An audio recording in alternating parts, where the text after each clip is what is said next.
Hi, everyone. I'm Tyler Feldman with KVUE. The buzz here in Austin on the 40 acres involving Arch Manning's commitment to Texas has just blown through the roof. The Longhorns picking up several commitments since his decision last week. I'm pleased to be joined by Sam Spiegelman, national recruiting analyst for On3. Sam, I appreciate you joining me, not from your typical home base, New Orleans, where you covered Arch a bunch.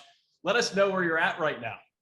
Yeah, I'm out in beautiful LA for the Elite 11 finals here, getting ready for day two out in Redondo Beach. But yeah, usually this would have been a lot easier to just talk about New Orleans, and QB1 is from the 504. But you know, it's a good time to see all these quarterbacks.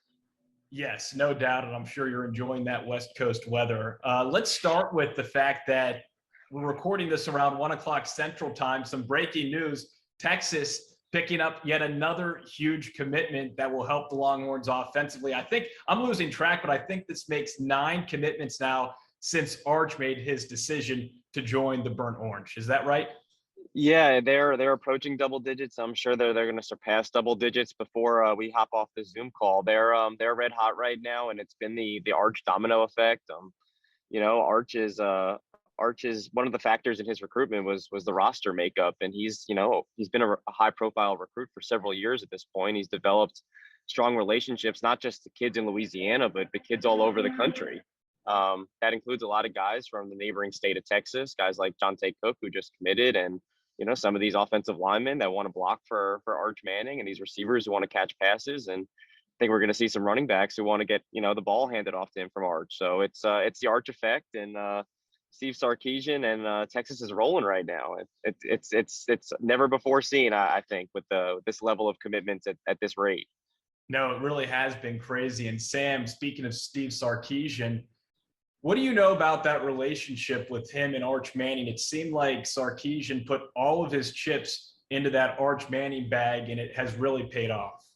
Yeah, he certainly did. They didn't offer a single other quarterback in this 2023 cycle. Arch was their guy from the jump, and Sark's relationship with Arch goes back to when he was at Alabama as the OC, and when he got to Texas, it seemed like a perfect match to start recruiting him. Not only Sark, Terry Joseph he was a Louisiana standout in his high school days. He kind of broke the ice and getting Texas in the door at Isidore Newman. AJ Milwee, Texas's young quarterbacks coach, really meshed with Arch. They developed a really strong relationship over the years, and consistency on the staff was something that Arch he gave some emphasis to, and Texas's staff has been really consistent with him. They've stayed together. These guys.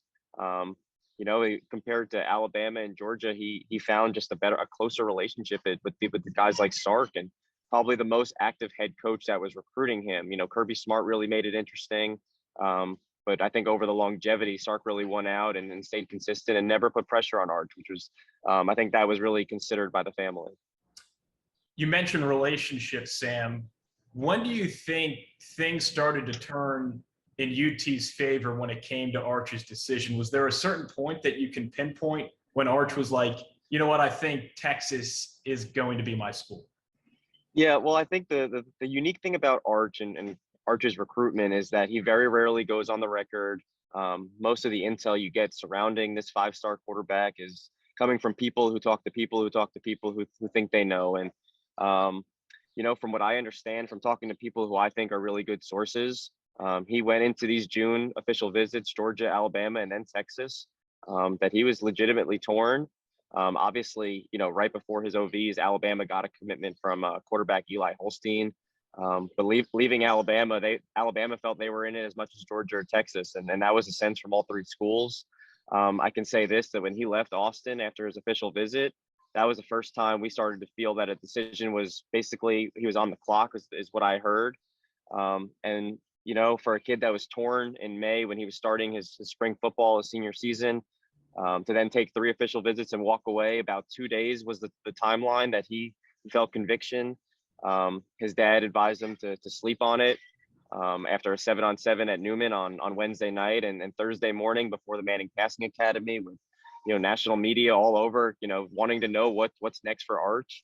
He let his decision be known, and since then it's been nonstop. It's been a roller coaster, and I think he kind of had a hunch, and I think he kind of left that OV confident. It really has been a roller coaster.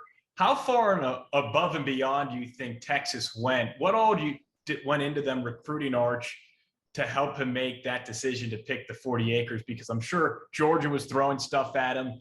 Alabama was throwing stuff at him. What did Texas throw at Arch that said, this is the right place for you outside of the relationships? Sure. I think the biggest thing was the combination of not only football, but life away from football, which was a major emphasis for his dad, for his uncles, for his grandpa. You can play football at Alabama or Georgia or Texas and be really content no matter what, but you also have to be a kid.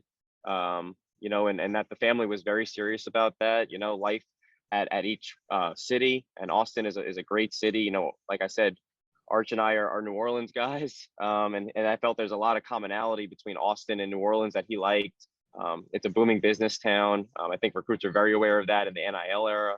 I think that they've just kind of felt comfortable with Austin. It's not that far from New Orleans. The academics all work out, and then football. Steve Sarkisian is considered one of the best, if not the best, offensive mind in all of college football. Like I said, the relationships with Coach Joseph, with Coach Milwee, Coach Flood, Coach Banks, all involved in Arch's recruitment. I think it was the perfect, as we say, kind of, recipe or perfect gumbo for life with football and life away from football for Arch and his family. I'm speaking with Sam Spiegelman, On3 national recruiting analyst. He's currently out in LA for the Elite 11 camp. Sam, what happens now in the Texas quarterback room? You have Arch, you have Quinn Ewers, both supposedly those 5-star quarterback arm talents. I guess it could play off well for Steve Sarkisian, but of course you want to play. So what was that whole component to this recruiting process for Arch Manning? I don't think it was really a factor. Arch is not an individualistic kind of kid. He is more about the team and the program, and it'll be his time when it's his time. And I think that wasn't an emphasis when he looked at any of these schools. None of these schools jumped to the forefront because he thought he had an easier path to playing time. I'll tell you this, Arch is he's got relationships with quarterbacks all over the country, and he's got good relationships with Quinn, and he's got a great relationship with Hudson Card. And he's been aware of them since, he was an underclassman at Newman, and he's, has obviously kept up with them leading into this decision and beyond. Whatever happens with this quarterback competition in Austin, when Arch gets there, I think the expectation is that he's going to sit and kind of, I don't know if he'll redshirt or just kind of be a backup, but he's going to compete and I think kind of get acclimated. He's going from, Louisiana 2A football to, to the Big 12 and eventually the SEC. And it's definitely a major upgrade in the level of play, the speed of the game. And I think he's content with that, waiting for his time and earning the job when it's time. And whatever happens between Quinn and Hudson, and then eventually it'll be Arch's time and no rush. I don't think that'll ever be an emphasis for him. As long as the team is doing well, Arch will be content. I'm glad you mentioned Texas's move in the future from the Big 12 to the SEC. If Texas was not moving to the SEC, do you think Arch still would have picked UT? That's an interesting question. I always, like to think that, the Mannings were destined to play in the SEC. I mean, we all know about the Book of Manning and his grandpa, his dad played at Ole Miss. His uncle played at Ole Miss. His other uncle played at Tennessee. He was looking at Bama in Georgia. I think it definitely, I don't know if it was a major factor. I don't think it was. I do think it was a nice perk for him, that, by the time he's, competing for that starting job and whatnot, they'll be entering the SEC. They'll be getting ready. Maybe they'll have a couple of Big 12 championships. Who knows what they'll have by the time they get to the SEC, but certainly with the level of commitments that they're rolling in, including Arch, including Jonte Cook, they're upgrading the roster in the right spots, and they're going to be at least ready to play in the SEC. Sam, a couple more questions. First, a lot of times people say Texas wins the offseason. Do you think this is maybe where the Longhorns turn the corner and start to actually win during the season with all these big names and recruits they're getting? Well, the recruits are one thing, but it's, playing on the field is a completely different situation. Now, they did sign a really awesome 2022 class with a lot of guys that are either going to see the field early or compete to see on the field early, or, maybe crack the rotation. Guys like Devon Campbell, Kelvin Banks, like those are not guys to ever look past. So I think we saw the uptick in recruiting last year. We saw what happened in the transfer portal, getting guys like Quinn, getting guys like the receivers from Alabama. Now you're seeing it on the recruiting trail. It might not be an overnight upgrade, But I think that they're taking the steps necessary to compete in the Big 12 and eventually the SEC for sure. And finally, last question. With his pedigree, I've seen the video clips from the bombs that he threw in high school. Is the hype legit? Is the hype for Arch? I know that's a lot of pressure to put on a young quarterback, a young kid who seems to be very mature in his overall stature, but is the hype real? Absolutely. I think, from all the attention that he got from just that perspective, it's been unlike any other recruit I've ever seen. I've been very fortunate to cover a lot of number one guys that have just come out of Louisiana or Texas in recent years, including guys like Quinn Ewers, including guys like Derek Stingley Jr. and Mason Smith and Leonard Fournette back in the day. And there has been no attention like Arch has ever received. And, it's because of his last name, but he's handled it seamlessly. I mean, he's never rattled. That's just not his personality. He kind of is able to put it to the wayside, which is incredible for a 17, 18-year-old kid.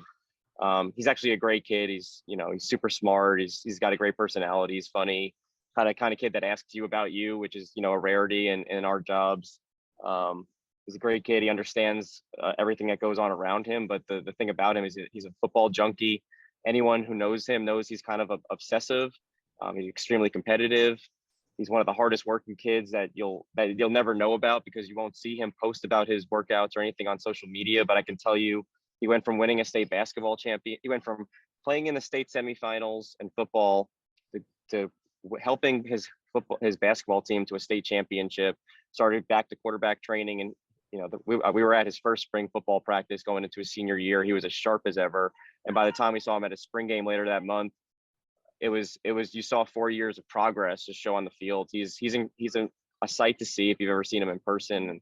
And he reminds me mostly of his grandpa Archie, the way he's able to make these off schedule throws and make plays on the run. And he's had to do that a lot at Newman, but he's had some big time receivers, and like Will Randall is committed to Texas, and Mekhi Donaldson, who's his big wideout this year. So he can stretch the field. He can attack underneath. He's got fantastic timing. He's got one of the quickest releases, the most beautiful spins on the ball you'll see.